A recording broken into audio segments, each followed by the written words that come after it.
Kapitulli i 2. Angjëllit të kishës në Efes shkruaj: Kështu thot ai që mban 7 yjet në dorën e tij të djathtë, ai që ecën mes 7 çandaneve të artë.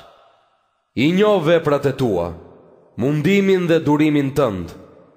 Dije edhe se nuk i duron të këqinjt dhe i vure në provë ata që e quajnë veten apostuj, por që në të vërtet nuk janë dhe që të dolën gënjeshtar. Ke bërë durim, ke vuajtur për emrin tim dhe nuk je lodhur, por kam diçka kundër teje. Dashurinë tënde të pare harrove. Kujtohu pra sa poshtë ke rënë.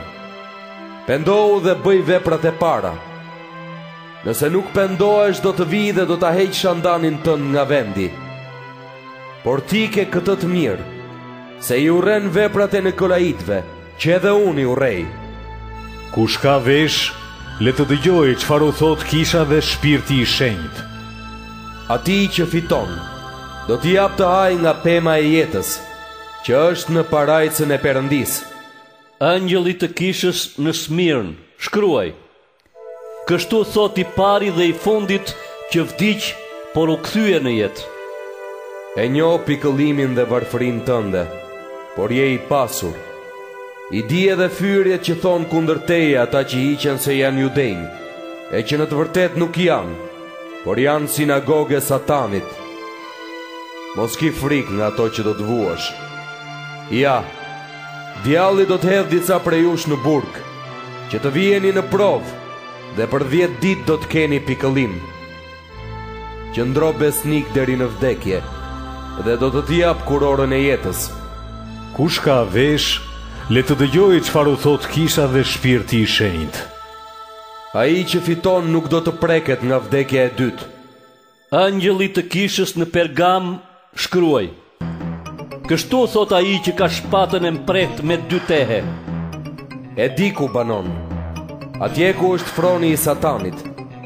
E ke ruajtur emrin tim dhe nuk e ke mohuar besimin në mua, edhe gjatë ditëve të Antipës, të shmitarit tim besnik, që u vra mes jush atje ku banon Satani. Por kam disa gjëra kundër teje. Ke aty disa që ndjekin mësimin e Balaamit, që e mësonte Balakun t'i shtynte në mëkat bijtë e Izraelit. T'i bënte të hanin flime idhujsh dhe të jepeshin pas kurvërisë. Ke edhe nga ata që ndjekin mësimin e Nikolaitëve. Pendohu pra, për ndryshe do të vijë së shpejti dhe do t'i luftoj me shpatën e gojës time. Kush ka vesh, le të dëgjojë çfarë u thot kisha dhe shpirti i shenjtë. Atij që fiton do t'i jap nga mana e fshehur. Do t'i jap edhe një gur të bardhë, ku do t'jetë shkruar një emër i ri që askush nuk e di, përveç atij që e merr. Angjëllit të kishës në Tiatir shkruaj: Kështu thot biri i Perëndis, ai që i ka sytë si flak zjarri dhe këmbët e të cilit ngjajnë me bronz të kulluar. I njoh veprat e tua, dashurinë, besimin, shërbimin dhe durimin tënd. Di edhe që veprat e tua të fundit janë më të shumta se të parat. Por kam diçka kundër teje.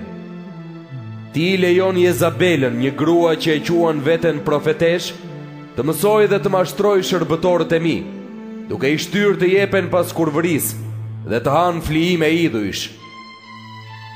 I dhash kohë të pendohet, por ajo nuk dëshiron të heqë dorë nga kurvëria e saj. Ja, unë do ta bëj të zërë shtratin dhe ata që bëjnë tradhti bashkëshortore me të do të kenë vuajtje të mëdha, nëse nuk pendohen për ato që bëjnë. Bijtë e saj do t'i ndëshkoj me vdekje, dhe le ta marrin vesh të gjitha kishat se unë jam ai që shqyrton mendimet dhe dëshirat. Secilit prej jush do t'i jap sipas veprave të tij. Ju të tjerëve në Tiatir, që nuk i ndiqni mësimet e saj dhe nuk i njihni ato që i quajnë thellësitë e Satanit, nuk do t'ju vë barë tjetër. Por mbani fort ato që keni, derisa të kthehem unë.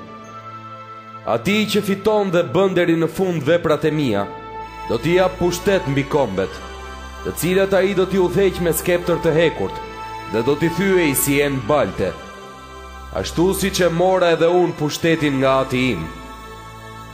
Atij do t'i jap edhe yllin e mëngjesit, Kush ka vesh, le të dëgjojë çfarë u thot Kisha dhe Shpirti i Shenjtë.